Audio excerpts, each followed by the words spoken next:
गांधीजींच्या निधनानंतर आईन्स्टाईन म्हणाला होता की या जगामध्ये गांधी नावाचा हाडामासाचा माणूस होऊन गेला यावरती भविष्यातल्या पिढीचा विश्वास बसणार नाही. हेच वाक्य परत म्हणावं असं वाटेल. साने गुरुजी नावाचा माणूस, निस्वार्थ माणूस या जगामध्ये होऊन गेला, हे भविष्यातल्या गुरुजी आणि विद्यार्थ्यांना यावरती विश्वासही बसणार नाही. इतकं साधं सरळ आणि निस्वार्थ व्यक्तिमत्व, अर्थातच पांडुरंग सदाशिव साने, त्यांना आपण साने गुरुजी म्हणतो. प्रेमळ आणि निस्वार्थ व्यक्तिमत्व आपण शाळेपासून म्हणत आलेलो आहे. खरा तो एकाची धर्म जगाला प्रेम अर्पावे. हे प्रेम अर्पणारे साने गुरुजी आहेत. जगाला सांगतायत की धर्म एकच आहे, तो जगाला प्रेम अर्पण करणं. मात्र आजच्या जगामध्ये अनेक धर्म आहेत आणि अनेक आम्हाला आणखी आणखी आम्ही धर्मांच्या आहारी जाणारे लोक आहोत. परंतु आम्हाला आज साने गुरुजींची गरज आहे. साने गुरुजींचा जन्म 24 डिसेंबर 1899 रोजी झाला. हे इतकं निस्वार्थ व्यक्तिमत्व जन्माला आलं या दिवशी. आपण किती लोकांना साने गुरुजींबद्दल माहिती आहे? ह्या साने गुरुजी या पद्धतीचं व्यक्तिमत्व होतं यावरती आपला विश्वासही बसत नाही, विश्वासही बसणार नाही. इतकं प्रामाणिक व्यक्तिमत्व हे होतं. त्याबद्दल नक्कीच आपण जाणून घेणं गरजेचं राहील. साने गुरुजींच्या बाबत, साधेपणाच्या बाबत एक म्हणता येईल की नागपूरला डॉक्टर व्ही कोलते यांनी एक साहित्य विषयक व्याख्यान आयोजित केलेलं होतं. त्या व्याख्यानाला साने गुरुजींना त्यांनी निमंत्रित केलं. साने गुरुजी जनरल वॉर्डात बसून नागपूरला व्याख्यानाला गेले. त्यावेळी व्ही कोलते यांनी त्यांना 100 रुपये म्हणून मानधन दिलं. पण साने गुरुजींनी त्यापैकी 27 रुपये आपल्या जवळ ठेवले आणि 73 रुपये व्ही कोलते यांना परत केले. व्ही कोलतेंची अक्षरशः विचंबना झाली त्या ठिकाणी. व्ही कोलते म्हणतात की गुरुजी तुमचे पैसे आहेत, तुम्हाला मानधन आहे सगळं. गुरुजी म्हणतात नाही, मला तेवढा खर्च नाही आला, मला फक्त 27 रुपये खर्च आला. गुरुजी कधीही जनरल वॉर्डामध्येच बसून गेलेत, ज्याला आपण तिसरा वर्ग वगैरे म्हणतो रेल्वेचा, त्याच्यामध्ये बसूनच ते प्रवास करायचे. परंतु त्यातले जे 73 रुपये होते, ते 73 रुपये नंतर साधना जे साप्ताहिक होतं त्याच्यासाठी दान देण्यात आले. परंतु गुरुजींनी ते जवळ नाही ठेवले.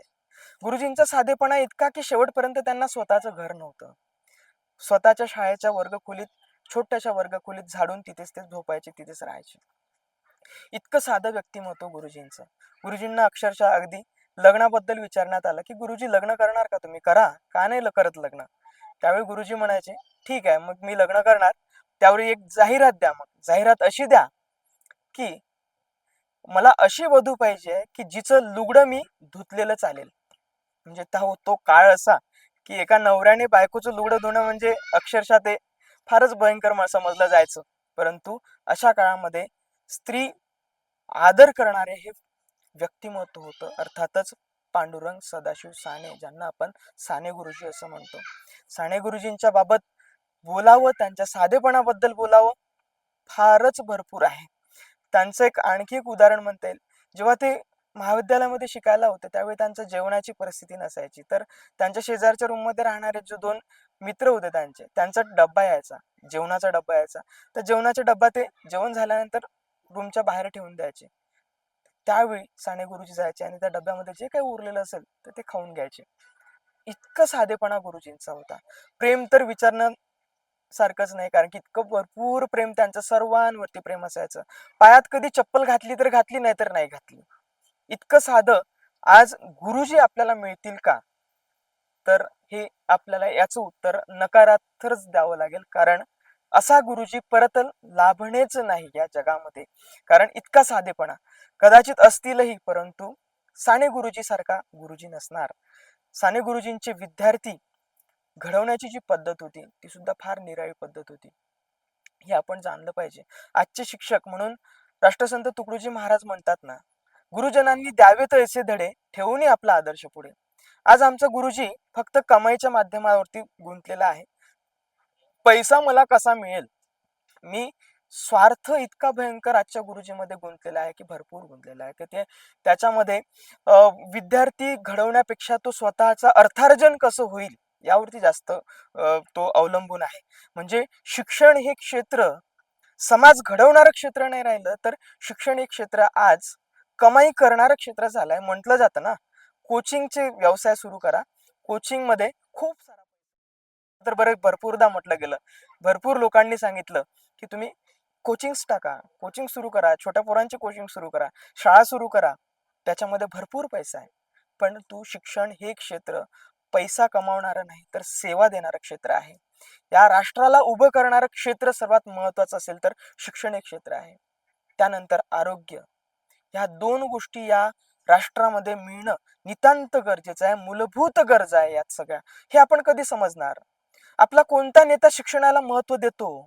आपण महत्वाचं म्हणजे नुकत्याच स्थानिक स्वराज्य संस्थांच्या निवडणुका झाल्या, त्यामध्ये किती उमेदवारांनी शिक्षणाला महत्व दिलं? किती उमेदवारांनी शिक्षण हे महत्वाचं समजलं? नाही समजलं. आज रोजी अनेक नेत्यांच्या आपापल्या शैक्षणिक संस्था आहेत, शिक्षण महर्षी म्हटलं जातं त्यांना. आमच्याकडे होऊन गेलेत भाऊसाहेब पंजाबराव देशमुख, भाऊसाहेब पंजाबराव देशमुख किंवा विठ्ठलरामजी शिंदे यासारखी लोक परत घडतील का? संस्था चालक आहेत हे सगळे. आणि आज सगळ्यात महत्वाचं काय होत आहे तर शिक्षणाला खूप मोठा एक अर्थार्जनाचं माध्यम समजलं जात आहे. हे फार भयंकर आहे. कुठे जाईल हे सगळं? यावरती आपण विचार करणं गरजेचं आहे. आम्हाला परत साने गुरुजी हवे आहेत. साने गुरुजी हे आमची आजच्या समाजाची गरज आहे. हे आम्हाला केव्हा मिळणार? म्हणून अर्थातच आपण आज या ठिकाणी थांबूया आणि सानूजी गुरुजींना विनम्र अभिवादन करूया. धन्यवाद.